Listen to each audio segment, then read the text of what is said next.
Terima kasih kerana memilih channel ini. Sebelum kita mulakan video ini, sila pertimbangkan untuk menekan butang like, share dan subscribe dan aktifkan butang lonceng anda agar anda sentiasa mendapat info-info percuma pada setiap hari dari channel kami. Dan tinggalkan komen anda kerana komen anda amatlah dihargai. Terima kasih. Seluruh Malaysia berada dalam kejutan apabila didedahkan penglibatan suami Zeti Akhtar Aziz dalam senario konspirasi 1MDB. Lebih memeranjatkan, pendedahan berkaitan ugutan seorang yang boleh dilabelkan berada di ambang kuasa media terhadap individu dalam kes 1MDB. Adakah ini bukti yang terhalang selama ini? Adakah ini bukti yang selama ini dihalang daripada dibawa masuk ke Malaysia? Jika ini sebahagian daripada bukti kes 1MDB yang pernah dihalang daripada dibawa masuk, sepatutnya SPRM bertindak lebih cepat. Individu yang perlu ditahan segera ialah Zeti Akhtar Aziz dan suami. Kedua ialah bekas Peguam Negara Tommy Thomas yang turut mendedahkan penglibatan Taufik Aiman dalam kes 1MDB. Ketiga ialah Tun Dr. Mahathir, bekas Perdana Menteri, kerana beliau sering mendakwa mempunyai bukti penglibatan Najib serta mendakwa Najib adalah penyamun, pencuri dan sebagainya dalam kes 1MDB.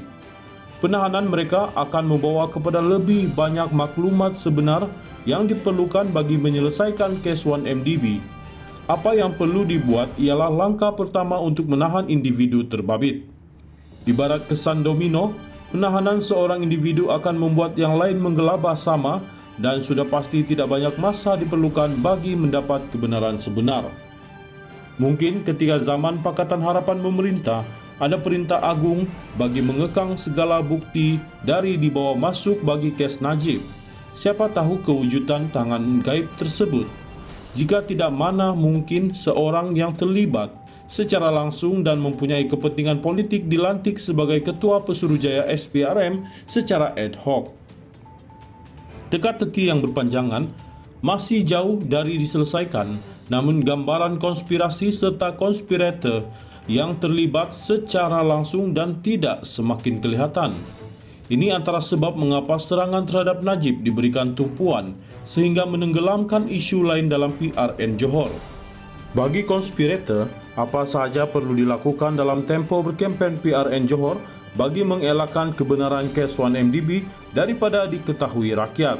Ini bagi mengelakkan kerugian besar sebahagian penaja-penaja politik yang selama ini turut bersama membantu untuk menumbangkan BN pada PRU 14. Sekiranya penglibatan mereka turut terbongkar, maka kemungkinan untuk tidak lagi beroleh projek dari kerajaan amat besar dan ini akan merugikan sebahagian pelaburan yang telah mereka buat.